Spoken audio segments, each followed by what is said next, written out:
Centralisation का मतलब class को क्या समझ में आता है उसके अलावा, प्रियंका के अलावा?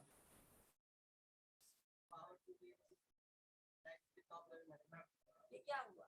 सेंट्रलाइजेशन में complete power to make decision lies to the top level authority at one place. हम ये भी बोल सकते हैं obviously that one place is top level, ठीक है ना? तो आप बोलिए कि power of decision making is centralized at one point, that is at the top level of the organization. This is known as centralization. Decentralization का मतलब होता है when part of the decision making power is distributed throughout the hierarchy of any organization. जैसे top level, middle level and lower level, तीनों ही level पे थोड़ा थोड़ा decision making का जब पावर हम डिस्ट्रीब्यूट करते हैं और सबको एम्पावर करते हैं, ऑब्वियसली जो बहुत यहाँ पे भी डिसेंट्रलाइजेशन में भी जो बहुत ज्यादा क्रिटिकल, बहुत ज्यादा स्ट्रेटेजिकल डिसीजंस है, वो ऑब्वियसली डिसीजन मेकिंग का पावर अभी भी टॉप लेवल मैनेजमेंट के ही हाथ में, लेकिन जो छोटे मोटे डिसीजन है या फिर वैसे डिसीजन जो रेलिवेंट है आपके वर्क से, ठीक है, जो आपके वर्क से रिलेटेड है, वो डिसीजन एटलीस्ट आप ले सकते हैं। समझ में आया? ये डिसेंट्रलाइजेशन हो गया, राइट प्रियंका? और कोई कंफ्यूजन? ठीक है, और क्या था नेक्स्ट? डेलीगेशन, एमबीओ, ठीक है, डेलीगेशन पे भी आते हैं। एमबीओ मैनेजमेंट बाय ऑब्जेक्टिव्स, इसके कुछ स्टेप्स है, पहले हम वो सब एमबीओ हम पीटी ड्रकर ने दिया था, मालूम है। एमबीओ का पूरा फुल फॉर्म क्या है? मैनेजमेंट बाय ऑब्जेक्टिव्स, यानी इसमें सबसे पहले गोल या ऑब्जेक्टिव डिसाइड होता है, ठीक है ना? At the centre, at the focus of MBO system, goal is first of all formulated and then both the management MBO management by objective का मतलब है गोल डिसाइड किया। ये गोल कौन डिसाइड करता है? नॉर्मली थोड़ी देर शांत रहेंगे, मुझे बोलने देंगे, फिर आप अपना मत रखिएगा, ठीक है? ये गोल जो है ये top level management, middle level management and lower level management जो पहले फॉर्मुलेशन करता था और बाद में आपको हैंडओवर किया जाता था एग्जीक्यूशन के लिए, इम्प्लीमेंटेशन के लिए, ऐसे नहीं होता है एमबीओ में, ठीक है? यहाँ पे at the time of formulation of the goal आपको पार्टिसिपेशन का मौका दिया जाता है, ठीक है, कि क्या गोल सेट करें। इसलिए क्या गोल सेट करें, क्योंकि जब आप भी पार्टिसिपेट करेंगे गोल सेट करने में, तो आप उस गोल को सक्सेसफुली एग्जीक्यूट कराने में डेडिकेशन दिखाएंगे, राइट? कोई भी चीज आप लोगों को ऐसा लगता है क्या? हाँ, किससे काम है? नहीं है, नहीं हाँ था उन्हीं का, लेकिन मार्कर नहीं छूटा, बता दें। ओके, या आगे बेंच पे बैठ करके सब चेक करते रहता है, ठीक है? ओके, नाउ ऑब्जेक्टिव, यहाँ अभी तक क्या होता था? नॉर्मली जो हम मैनेजमेंट पढ़ते हैं कि टॉप लेवल मैनेजमेंट डिसीजन लेता है, मिडिल लेवल मैनेजमेंट उसको इम्प्लीमेंट करवाने का काम करता है, लोअर ऑर्डर मैनेजमेंट उसको एग्जीक्यूशन में ट्रांसफर करता है। लेकिन यहाँ एमबीओ में साथ बैठ करके दे मेक डिसीजंस में ये पूछ रही थी जिससे मैं वही किया था कि आप लोगों को ऐसा कभी लगता है कि जो काम आप खुद तय करते हैं कि मुझे ये करना है, उसमें आप अपना हार्ट एंड सोल लगा देते हैं पूरा करने के लिए, और जो आपको कोई और असाइन करता है, ठीक है, उसको भी आप करते हैं, लेकिन गलत हो सही हो ये इसकी रिस्पॉन्सिबिलिटी आपके ऊपर नहीं आती, क्योंकि जिसने ये सेट किया है वो जाने कि जैसे जैसे आपने मुझे रास्ता दिखाया मैंने किया, वो फाइनली सक्सेसफुल क्यों नहीं हुआ, उसके लिए रिस्पॉन्सिबल अभी भी जिसने गोल सेट किया वो जाने, राइट? कि क्या रिसोर्सेज था, किस चीज को ध्यान में रखते हुए उसने ऐसा गोल सेट किया, राइट? तो जहां पे इन्वॉल्वमेंट हो जाता है एम्प्लॉयज का, वहां पे क्या होता है? डेडिकेशन अपने आप आपको दिखने लगता है। एमबीओ में पार्टिसिपेशन, कोलैबोरेटिव अप्रोच सब हम लोग पढ़ चुके हैं कि पीटर ड्रकर ने इन सब चीज को एडवोकेसी किया है। इसका मतलब है कि गोल सेट करने में भी जो डिफरेंट लेवल्स ऑफ मैनेजमेंट वो साथ आते हैं, वो गोल सेट करते हैं। तो सपोज करो ऑर्गेनाइजेशन को 5, 6, 7, 8 ग्रुप में हम बांट करके देखते हैं, ठीक है, और हर ग्रुप में हर एक लेवल ऑफ मैनेजमेंट के कोई ना कोई रिप्रेजेंटेटिव होते हैं। अभी समझ में आ रहा है? ठीक है, और ये रिप्रेजेंटेटिव साथ में मिलकर के अपने लिए गोल सेट करते हैं कि हमको इस फाइनेंशियल ईयर में क्या करना है, या ये 2 महीने में क्या करना है, या इस मंथ में क्या टारगेट अचीव करना है, राइट? और अब इस टारगेट को एक बार सेट करने के बाद कैसे अचीव करना है, क्या प्लान होगा, क्या एक्शन होगा उनका उसको अचीव करने के लिए, ये सब तय करते हैं और काम करते हैं इस पर, राइट? तो पहले स्टेप में क्या होता है एमबीओ में? तो सब याद है, परीक्षा की तैयारी हो गई है प्रियंका की। डिफाइंड ऑर्गेनाइजेशनल गोल, यानी first of all you define the organizational goal with the help of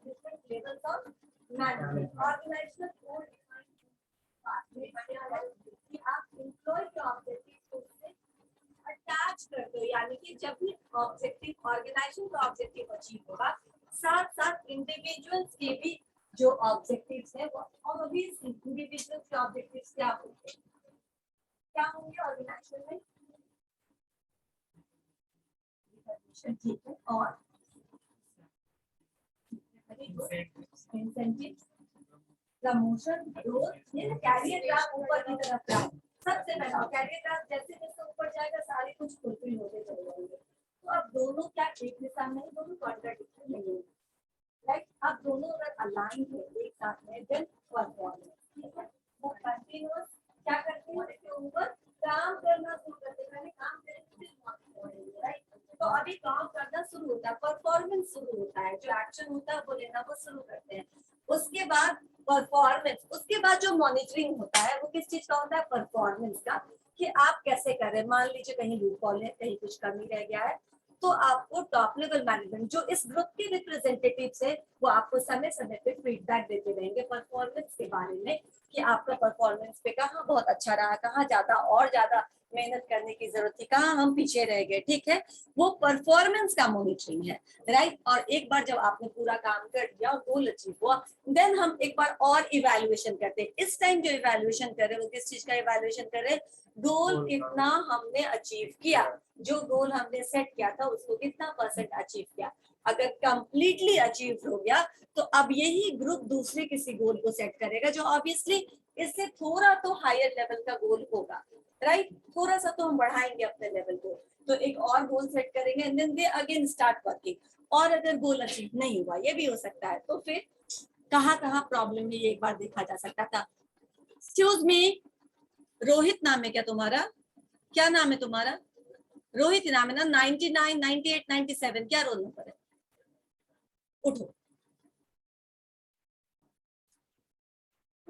मैं बहुत देर से देख रही हूँ, उठ जाओ, बाहर चले जाओ बिल्कुल। और Shubham, I am not expecting this from you कि आप क्लास के बीच में किसी से बात करेंगे, ठीक है। कुछ लोगों का इमेज अच्छा है तो वो अपना खराब करने में लगे हुए हैं, प्लीज ऐसा मत करिए।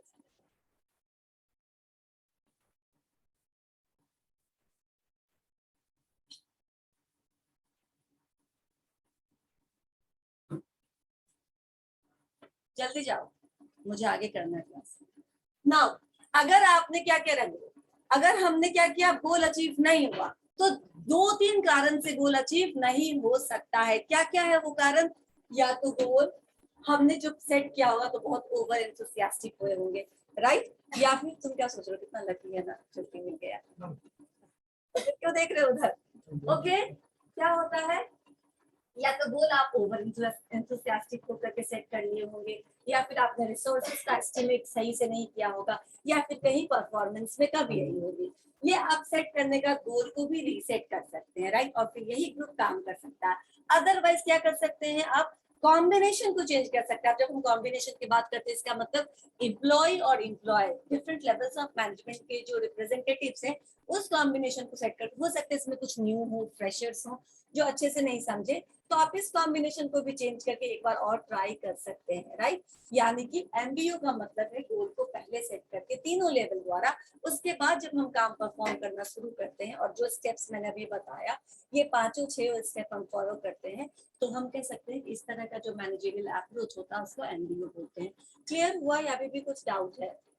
अगर अचीव नहीं हुआ तो आप दो तीन काम कर सकते हैं, गोल को रीसेट कर सकते हैं, अगेन आप एक बार रिसोर्सेज को देख सकते हैं कि क्या क्या था जो हमने ओवरलुक कर दिया, या फिर जिस जो कॉन्स्टेंट्स था उसको हमने ध्यान में नहीं रखा, या फिर हो सकता है जो एम्प्लॉयज पार्टिसिपेट कर रहे हैं या जो टॉप लेवल मैनेजमेंट या मिडिल लेवल मैनेजमेंट है इनके कॉम्बिनेशन को शायद चेंज कर देंगे तो ये ज्यादा अच्छा परफॉर्म करने लगेंगे। होता है ना, आपकी टीम में कुछ काम दिया, आपके टीम मेंबर्स को थोड़ा सा चेंज कर दो तो वो टीम ज्यादा अच्छा कर लेगा, राइट। तो ये भी हो सकता है। तो इस तरीके से फिर से हम रेक्टिफाई करके करेंगे इसी मेथड से वापस से काम। क्लियर हुआ? इसके लिए कुछ चीजें और भी जो मैंने स्मार्ट में आपको बताया था कि अगर आप एमबीओ प्रोसेस से काम करते हैं तो गोल जब भी सेट करते हैं तो रिमेम्बर स्मार्ट, राइट। यानी वो स्पेसिफिक होना चाहिए, मेजरेबल होना चाहिए, अचीवेबल होना चाहिए, रियलिस्टिक होना चाहिए, रेलिवेंट होना चाहिए और टाइम फ्रेम में खत्म होने वाला होना चाहिए, राइट। क्लियर है? ठीक है। अब एग्जीक्यूटिव फंक्शंस बता दो या अभी डेलीगेशन बता दो? डेलीगेशन। ठीक है।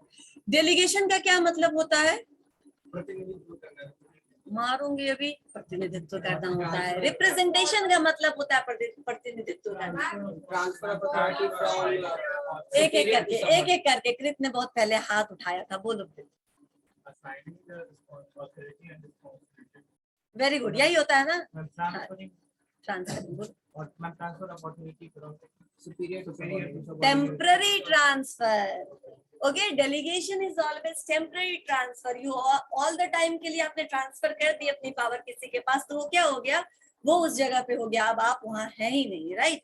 तो temporary transferring of authority is delegation. Delegation permanent transfer नहीं होता है। तो करेक्ट, कृत ने बिल्कुल सही बोला कि जब हम अपनी ड्यूटीज एंड अथॉरिटी किसी और को टेम्पररी असाइन करते हैं किसी काम को पूरा करने के लिए, तो उसको क्या बोला जाता है, डेलीगेशन बोला जाता है। ये अथॉरिटी इसलिए डेलीगेट की जाती है कि अगर मुझे क्लास लेने का काम दिया गया है, राइट, तो मुझे मार्कर यूज करने का, राइट, आप लोगों को डांटने का या आप लोगों को कंट्रोल करने का, आप लोगों के साथ इंटरैक्ट करने का, ठीक है ना, और आप लोगों को जितना सपोर्ट हो सके उतना सपोर्ट करने का, ये पूरा अथॉरिटी है मेरे पास, राइट, है ना। सिर्फ डांटने का ही नहीं है, इवन अगर आपको मुझसे जरूरत है, कुछ पूछना है, कुछ सपोर्ट चाहिए, कुछ इंस्ट्रक्शन चाहिए, तो वो भी देने की जिम्मेदारी है मेरी, वो भी अथॉरिटी है मेरी, ठीक है। और जो इंफ्रास्ट्रक्चर इसके लिए अवेलेबल कराया गया, वो सब यूज करने का फ्रीडम दिया गया है मुझे। तो क्यों दिया गया है, क्या ताकि मैं इसे उठा के घर ले जाऊं? नहीं, क्यों? ताकि मैं अपने काम को अच्छे से अकम्पलिश कर सकूं, राइट। तो जो भी टास्क आपको दिया गया, वो टास्क आप कितने बेहतर तरीके से कंप्लीट कर सकते हैं, और उसको करने के लिए आपको जो जो रिसोर्सेज चाहिए, ऑर्गेनाइजेशन ये आपको फ्रीडम देती है in the form of authority कि इन रिसोर्सेज को यूज करके आप क्या कर सकते हैं, अपना काम पूरा करिए। अच्छा, ये जो अथॉरिटी है ये ऑलवेज क्या होना चाहिए, at par of the, at par यानी equivalent to your duty, right. क्योंकि अगर बहुत अधिक अथॉरिटी दे दी तो घमंड बहुत जल्दी भर जाता है ना, ह्यूमन रिसोर्सेज ऐसे ही है, राइट। बहुत जल्दी हम ऊपर ऊपर चलने लगते हैं, हवा में उड़ने लगते हैं, धरती से फर्म ग्राउंडेड नहीं होते। तो आपको उतनी ही अथॉरिटी दी जाएगी, यानी उतना ही फ्रीडम दिया जाएगा, उतना ही पावर दिया जाएगा, जितने से आप अपने टास्क को अचीव कर ले। क्योंकि अगर बहुत अधिक दिया तो आप उसको ऑब्वियसली मिस यूटिलाइज करेंगे, ठीक है ना। और अगर आपको बहुत कम दिया तो आप काम नहीं पूरा कर पाएंगे, तो आप फ्रस्ट्रेशन में रहेंगे, टेंशन में रहेंगे, ठीक है, दिन भर बंधन करते रहेंगे। तो आप बैलेंस रहें, फ्रस्ट्रेटेड नहीं हो, स्ट्रेस में नहीं आए, और आपकी प्रोडक्टिविटी पे इसका निगेटिव असर नहीं पड़े, इसीलिए आपको सर्टेन लेवल तक ऑथोरिटीज दी जाती है। अब कैरेक्टरिस्टिक्स ऑफ डेलीगेशन बताऊं, ठीक है। पहला क्या है इसमें, delegation takes place when superior grant some description to subordinate, okay, यानी कि डेलीगेशन तब होता है जब सुपीरियर अपने सबऑर्डिनेट को कुछ डिस्क्रिशन मतलब फ्रीडम, ठीक है, कुछ फ्लेक्सिबिलिटी देता है अपने काम को पूरा करने के लिए, राइट, ठीक है। इसका दूसरा characteristics, a manager can not delegate the entire authority, जो मैं अभी बता रही थी कि आप अपनी पूरी अथॉरिटी नहीं ट्रांसफर कर सकते। पूरी अथॉरिटी ट्रांसफर कर देंगे तो क्या हो जाएगा, मैंने आपको नायक का एग्जांपल दिया था शायद, नायक मूवी का, जिसमें अनिल कपूर को एक दिन के लिए सीएम बना दिया गया, तो उसमें एक दिन के लिए कंप्लीट अथॉरिटी उसको दे दिया गया, राइट। तो उस एक दिन के लिए अमरीश पुरी जो भी था, उसमें कैरेक्टर का नाम मुझे नहीं पता, वो सीएम रहा ही नहीं, राइट। वो उसके नेक्स्ट डे बाद वो सीएम बना होगा, लेकिन एक दिन के लिए कंप्लीट अथॉरिटी था। तो आप क्या करते हैं, फिर आपका वहां से स्थानांतरण हो गया, एक तरह से ट्रांसफर हो गया, आप उस प्लेस पे है नहीं, तो कंप्लीट आप नहीं देते हैं, आप क्या करते हैं, पार्ट ऑफ द अथॉरिटी। क्योंकि एक मैं आपको दूसरा एग्जांपल देती हूँ, जब प्रिंसिपल नहीं होते कॉलेज में तो भी कॉलेज चलेगा, कॉलेज बंद तो नहीं हो जाएगा। मान लो प्रिंसिपल अचानक से छुट्टी पे चले गए, या फिर हमारे देश के पीएम मान लो छुट्टी पे चले गए, या फिर कोई ऐसे ओहदे पे रहते हुए आदमी बीमार हो गया, हॉस्पिटल चला गया, तो भी तो काम होगा ना, देश में कोई भी काम बंद नहीं होगा। तो आप क्या करेंगे, टेम्परली उनके जगह पे जो उनसे जूनियर है वो उस पोजीशन को, जैसे अपने जो डेप्यूटी प्राइम मिनिस्टर है, वो होल्ड कर लेते हैं उस पोजीशन को कुछ दिनों के लिए, जब तक फिर वापस वो आ नहीं जाते हैं। तो ऐसे में भी कुछ डिसीजंस होते हैं जो आप ले सकते हैं, सारे डिसीजंस आप नहीं ले सकते हैं। मोस्टली डिफेंस और फाइनेंस से रिलेटेड डिसीजंस कोई नहीं लेता, जो उनको रिप्लेस करने के लिए टेम्पररी आता है, ठीक है ना, क्योंकि ये सब बहुत सेंसिटिव इशूज है, राइट। इस इशूज को हैंडल आप नहीं कर सकते हैं। तो इसके अलावा डिफेंस और फाइनेंस के अलावा जो बाकी चीजें हैं, उसमें आप रेलिवेंट डिसीजंस ले सकते हैं, जब तक कि वो नहीं हो। इसका मतलब क्या, कंप्लीट अथॉरिटी को ट्रांसफर नहीं किया जाता है, ओनली सर्टेन इश्यूज को, ताकि काम चलता रहे, काम रुके नहीं, वर्क गोज ऑन, राइट। इसीलिए अथॉरिटी असाइन किया जाता है, तो इंटायर कभी भी नहीं हम असाइन करेंगे। Generally authority regarding routine decisions, यही पॉइंट मैंने अभी डिस्कस किया कि नॉर्मली जो अथॉरिटी दिया जाता है वो कैसे, रूटीन काम को एग्जीक्यूट करने के लिए, जिससे काम चलता रहे, राइट। बहुत इंपॉर्टेंट काम को अभी भी आप नहीं डेलीगेट कर सकते हैं, क्योंकि बहुत सेंसिटिव इश्यूज होते हैं, उसके लिए काफी ज्यादा सोच समझ के पूरे बोर्ड द्वारा निर्णय लिया जाता है, तो वो वैसे मेन आदमी के एब्सेंस में नहीं होना चाहिए। इसीलिए आप रूटीन काम को करने के लिए, ताकि काम पे कोई असर ना पड़े, आप वैसे काम, छोटे मोटे काम जो रूटीन टाइप के काम होते हैं वही आप डेलीगेट करते हैं, सारे काम को डेलीगेट नहीं कर सकते हैं, या करना भी नहीं चाहिए।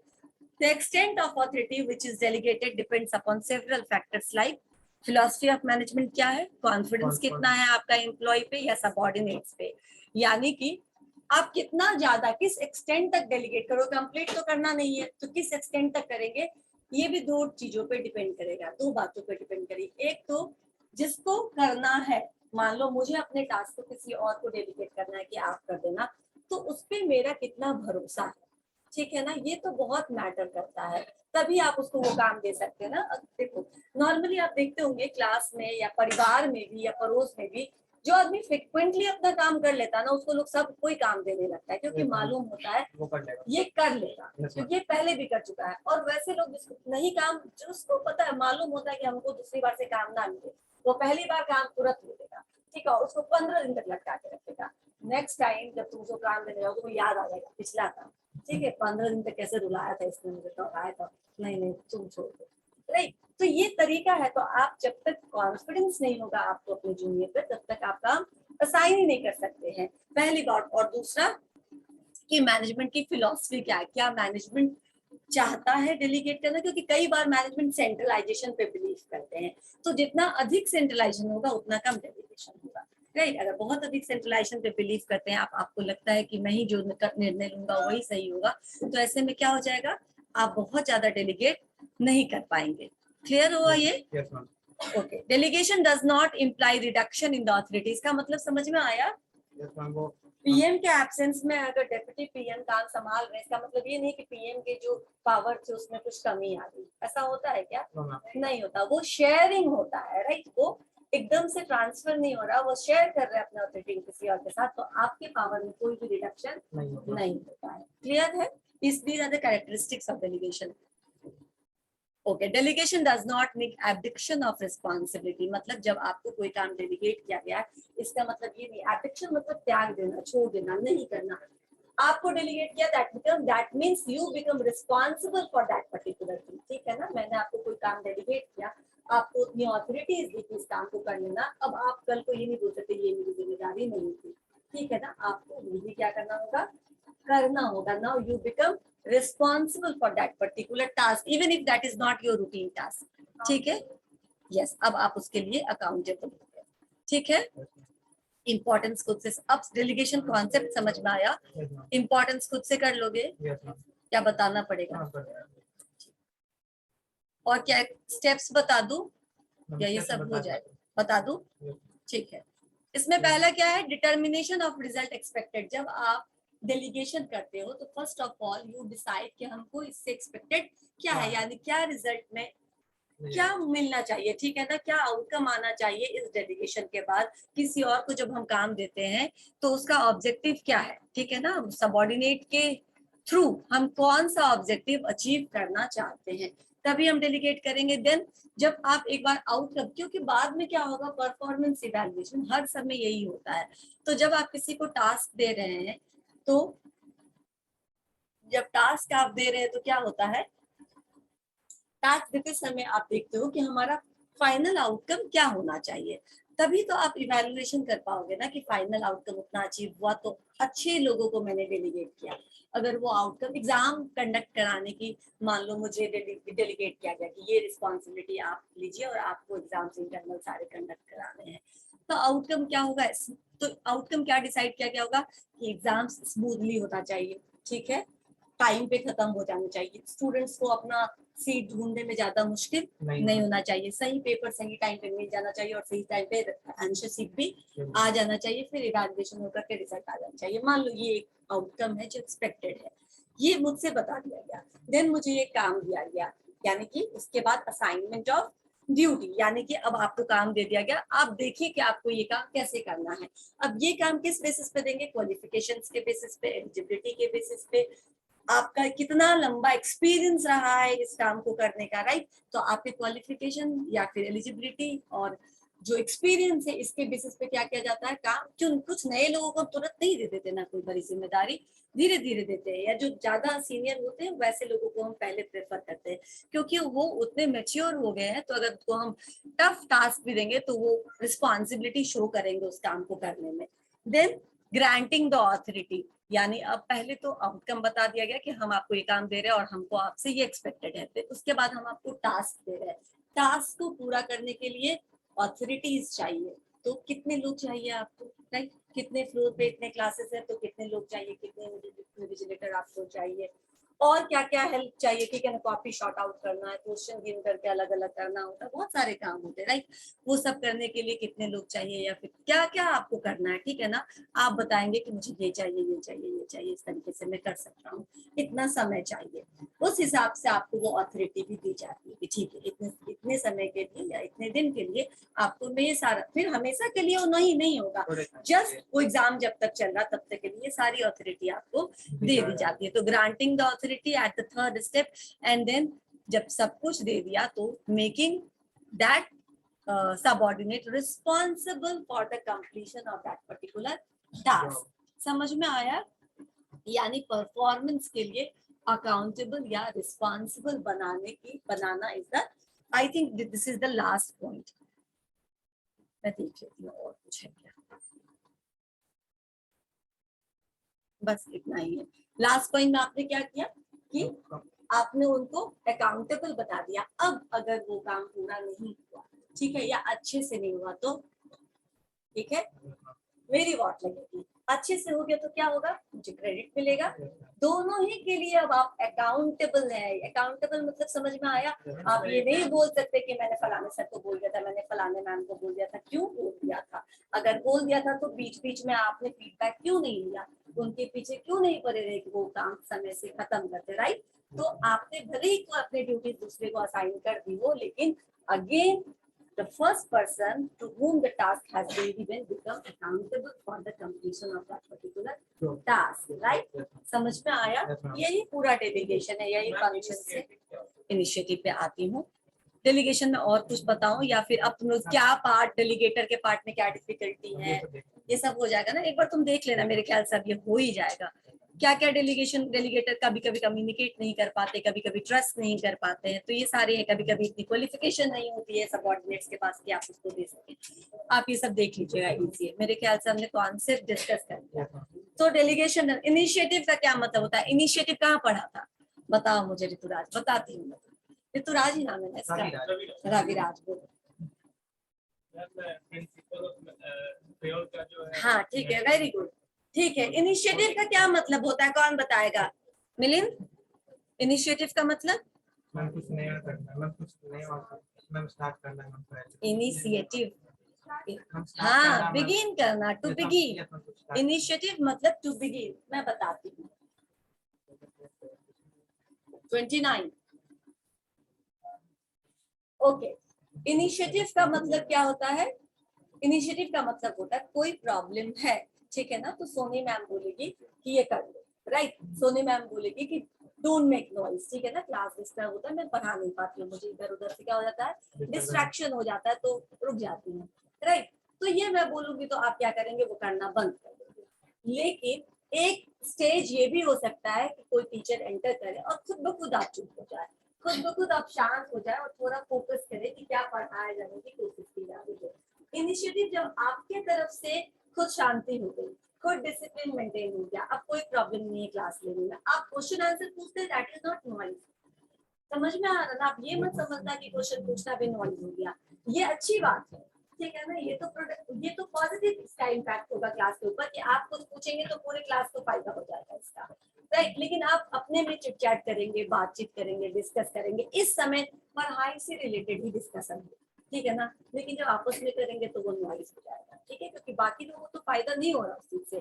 तो इनिशिएटिव इसी को बोलते हैं ऑर्गेनाइजेशन में, कि ऑर्गेनाइजेशन में बहुत सारी प्रॉब्लम्स होती है, ठीक है। लेकिन जब एम्प्लॉयर या मैनेजमेंट आपको उस प्रॉब्लम के बारे में आपसे डिस्कस करे और बोले कि how to solve this problem, तो बार बार इनिशिएटिव कौन ले रहा है? बार बार इनिशिएटिव मैनेजमेंट ले रहा है ना, आपको बुला करके बोलता है कि ये प्रॉब्लम है, क्या आपको नहीं दिख रहा कि प्रॉब्लम है, राइट। तो अब ये डिपेंड करता है दो चीजों पे, ऑर्गेनाइजेशन के एटमॉस्फेयर या ऑर्गेनाइजेशन के कल्चर के ऊपर।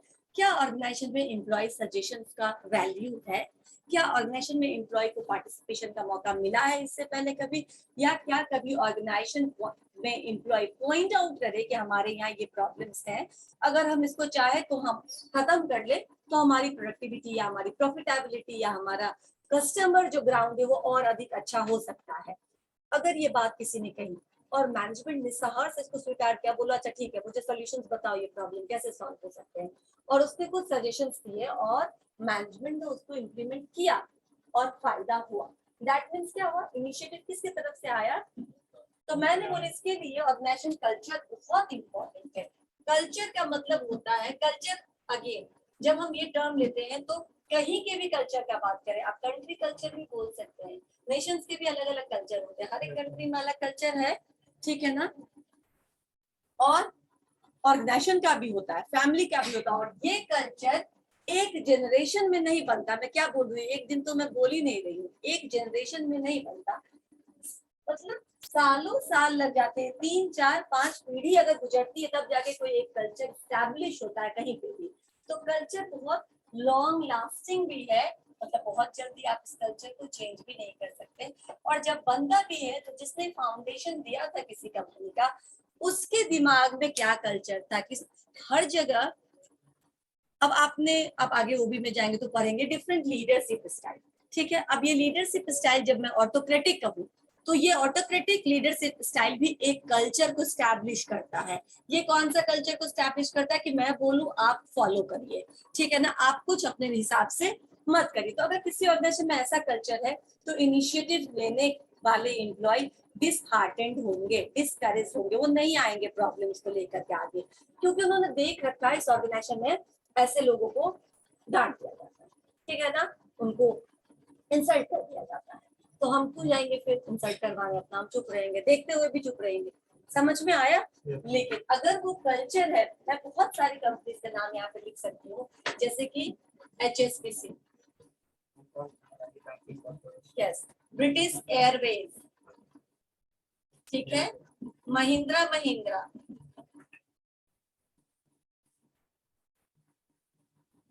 और भी बहुत सारी कंपनी, ठीक है। ये सारे जो कंपनीज हैं,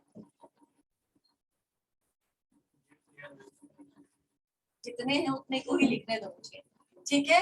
ये जितने भी कंपनीज मैंने यहाँ पे लिखा है, ये सारे कंपनीज अपने एम्प्लॉय सजेशन स्कीम है इनके यहाँ, ठीक है, और अपने यहाँ हर एक एम्प्लॉय को मौका देते हैं कि जो भी प्रॉब्लम्स है हमारे ऑर्गेनाइजेशन में, या जो भी निगेटिव चीजें आपको दिख रही है हमारे ऑर्गेनाइजेशन में, इसको लेकर के आप हमें सजेशन दीजिए कि हम इसको कैसे इम्प्रूव कर सकते हैं। और सिर्फ सजेशन ले करके उसको कंप्लेन रजिस्टर में, सजेशन बॉक्स में महीनों भर सालों भर पड़ा नहीं रहने देते, उसको उसी मंथ इंप्लीमेंट करने की कोशिश करते हैं। ऑलमोस्ट जो इनका रेशियो है 94 to 96% सॉल्यूशंस देके सजेशंस दे इम्प्लीमेंट, ठीक है, और इस सजेशंस को इम्प्लीमेंट करके इसमें कंपनी में, इस कंपनी में, ठीक है ना, इस कंपनी में बहुत ज्यादा फिनेंशियल इनको प्रॉफिट हुआ है, राइट। फिनेंशियल इनको मैं कभी बताऊंगी इसका केस स्टडी के बारे में कि क्या केस था, तो इनको फिनेंशियल बहुत ज्यादा प्रॉफिट हुआ। तो क्या होगा ऐसे में, जब आप इम्प्लीमेंट करते हो तो सजेशन देने वाले को फिर क्या मिलता है? रिवॉर्ड। अगर बहुत अच्छा सजेशन दिया तो प्रमोशन, जिसपे आपका बहुत लॉन्ग लास्टिंग कोई प्रॉब्लम था जो सॉल्व हो गया, राइट। तो रिवॉर्ड प्रमोशन तो दोनों के लिए बेहतर हुआ, ऑर्गेनाइजेशन को फाइनेंशियल लिवरेज मिला, ठीक है, मार्केट में एस्टैब्लिशमेंट मिला, और एम्प्लॉय को एम्प्लॉय के बेनिफिट्स में। तो ऐसी जगह पे लोग जाएंगे ना नए नए थॉट प्रोसेस के साथ। तो जब प्रॉब्लम्स को एम्प्लॉय खुद ही बोले कि ये प्रॉब्लम्स और मैं इसको सॉल्व कर सकता हूँ, तो वो होता है इनिशिएटिव लेना। ये कल्चर मैनेजमेंट डेवलप करती है, तब होता है। कहीं पे भी एम्प्लॉय इस कल्चर को नहीं डेवलप कर सकता। जब मैनेजमेंट इनवाइट करती है या अप्रिसिएट करती है ऐसे अप्रोच को, वहां पे लोग इनिशिएटिव लेते हैं। और अगर आपके एम्प्लॉय इनिशिएटिव लेने वाले हो जाए तो मैनेजर को कोई टेंशन लेने की जरूरत ही नहीं है, राइट। मैं इस चीज को बस एक ही एग्जांपल समझा सकती हूँ कि तुम्हारे फैमिली में, ठीक है ना, जिस पेरेंट्स को या आंख बंद करके भरोसा हो कि मेरा बच्चा सही रास्ते पे है, ठीक है ना, वो पढ़ लेगा, उसको जितना सुविधा देना है मैं दे दूंगा, अपने अपने ऑब्वियसली अपने रिसोर्सेज के हिसाब से, राइट, मैं दे पाऊंगा, वो उसको ही यूटिलाइज करके वो काम कर लेगा जो उसको करना है, या फिर वो सही रास्ते पे, मुझे उसके बारे में सोचने की चिंता नहीं। तो वो कितना आराम से रहेगा, है ना। वो रोज रोज आपको कॉल नहीं करेंगे, कॉल करेंगे तो हालचाल पूछने के लिए, ठीक है ना, आप पढ़ रहे हैं कि नहीं पढ़ रहे हैं, आप कॉलेज जा रहे हैं कि नहीं जा रहे हैं, आपका पढ़ाई कैसा, आपका मार्क्स कैसा, इतना परेशान नहीं होंगे वो, क्योंकि उनको मालूम है तुम कर रहे हो ये सब, राइट। और कुछ बच्चे बहुत बहुत मुश्किल हो जाते हैं, प्रॉब्लम चाइल्ड, ठीक है ना, ऐसे प्रॉब्लम चाइल्ड के पेरेंट्स सोच सकते हैं आराम से, हमेशा पीछे पड़ा रहना पड़ता है, ठीक है। कई बार तो लोग आ जाते हैं, वन ऑफ द पेरेंट उनके साथ आ जाते हैं रहने के लिए, ठीक है ना, कि मैं देखता हूँ मेरे आँख के सामने रहेगा, नहीं तो उसका कोई भरोसा नहीं, कभी बहुत गुस्से वाला, कभी कोई काम कर देगा, समझ में आया। तो यही प्रॉब्लम है ना मैनेजर के साथ, कि अगर एम्प्लॉय इनिशिएटिव लेकर के प्रॉब्लम सॉल्व कर रहा है तो मैनेजर को बहुत ज्यादा चिंता करने की जरूरत नहीं है, क्योंकि उसके ऑर्गेनाइजेशन में सब कुछ सही चल रहा होगा। लेकिन अगर प्रॉब्लम चाइल्ड है ऑर्गेनाइजेशन में, तो मैनेजमेंट को क्या करना पड़ेगा, खुद से बार बार सुपरवाइज करना पड़ेगा। सुपरविजन होता भी क्या है, यही तो होता है, जो गार्जियन से होता है वही सुपरविजन होता है, राइट। समझ में आया, इनिशिएटिव हो गया।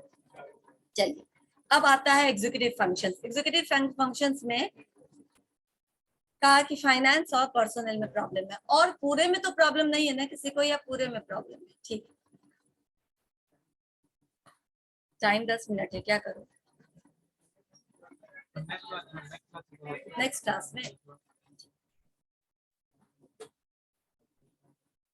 मैं बता दूंगी, मुझे मालूम है जिस हिसाब से सर मुझे भेज रहे हैं यहाँ पे, मुझे मौका मिलेगा।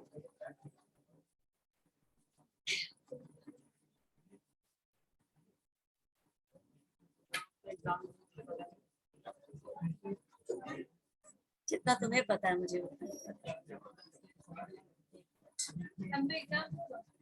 एग्जाम तो होगा ही, कब होगा ये नहीं मालूम, क्यों, देखो अभी फॉर्म वॉर्म नहीं पड़ा तो ऑब्वियसली ये 11 वाला तो नहीं होगा, है ना। कब से है, पोस्टपोन हो गया, अभी पता नहीं कि कब से होगा, है ना। जुलाई में 1 साल हो जाएगा। जुलाई में 1 साल होगा, जुलाई को भी बहुत दिन है, उससे पहले एग्जाम होगा, तुम लोग कहाँ चले गए। एक बात बोल रहा हूँ, 6 महीने का ही सेमेस्टर होता है। नहीं, अभी कोरोना की वजह से सब कुछ थोड़ा सा हुआ है, सब लोग हिले हुए हैं, तो आपका भी कर लेंगे। एकेयू में ऐसी कोई प्रॉब्लम है, वो ट्रैक पे ले आएंगे बहुत जल्दी। आप अप्रैल में है ना, अगर अप्रैल में नहीं हो तो मई में तुम्हारा एग्जाम जरूर हो जाएगा, अप्रैल एंड या मई में जरूर होगा तुम्हारा एग्जाम। वो ले आते हैं, उनके साथ इतना कोई सेमेस्टर इशू नहीं रहा है, कभी भी नहीं रहा है। और अभी चूंकि कोरोना की वजह से हर जगह का सिलेबस थोड़ा हिला हुआ है, तो धीरे धीरे वो इसको भी मैनेज कर रहे हैं। जैसे मैंने देखा कि लास्ट ईयर पहले सब सारे सेमेस्टर के एग्जाम एक साथ होते थे ना, लेकिन अभी देख रहे हो 2 बार में हो रहा है, तो वो ट्रैक करने के लिए ही हो रहा है।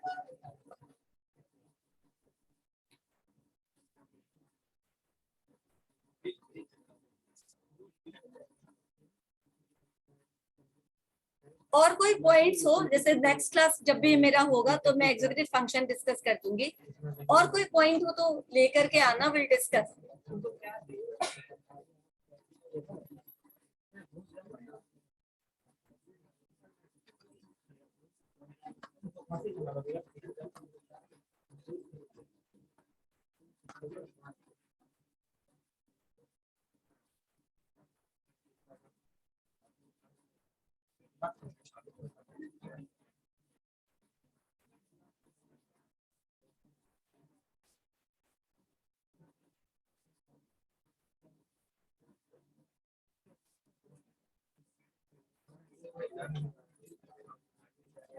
अच्छा, बच्चे तो मुझे बहुत कम ही लगते हैं, मैं 1 to 10 बोल करके बना लूं क्या। ओके, अटेंडेंस प्लीज, 1 to 10 जो भी है बोलेंगे। 3, 6, 8. That's it. 10 to 20, 12, 15, 17, 18 भी है क्या? 19, done. 20 to 30, 22, 24, 28 and 29.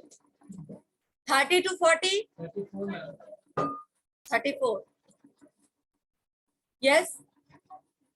35. बस. Okay. 40 to 50.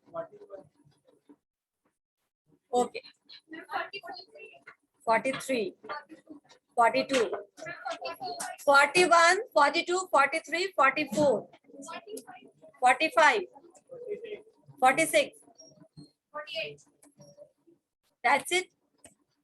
Okay. 50 to 60. एक एक करके. Yes. Yes. Okay. ठीक है. 58 and 59. 57. 60 है. Okay. 60 to 70. 60 done.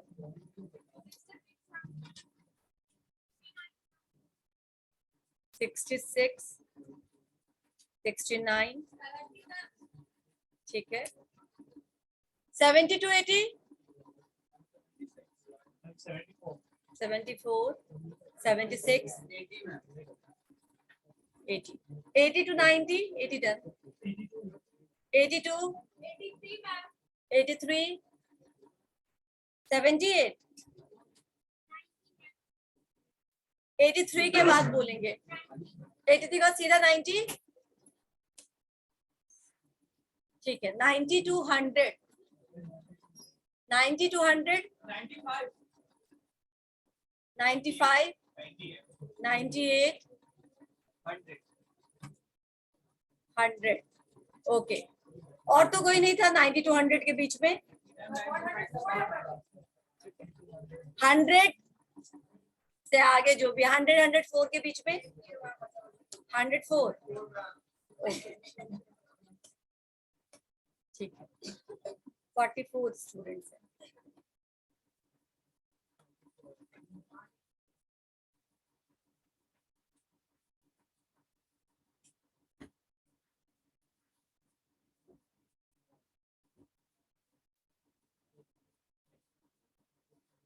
Okay. Next class में अगेन जो भी प्रॉब्लम होगा वो ले आना. विल डिस्कस और एग्जीक्यूटिव फंक्शन से ही शुरू करेंगे. ठीक. जरूरत होगा तो पूरा भी डिस्कस कर लेंगे.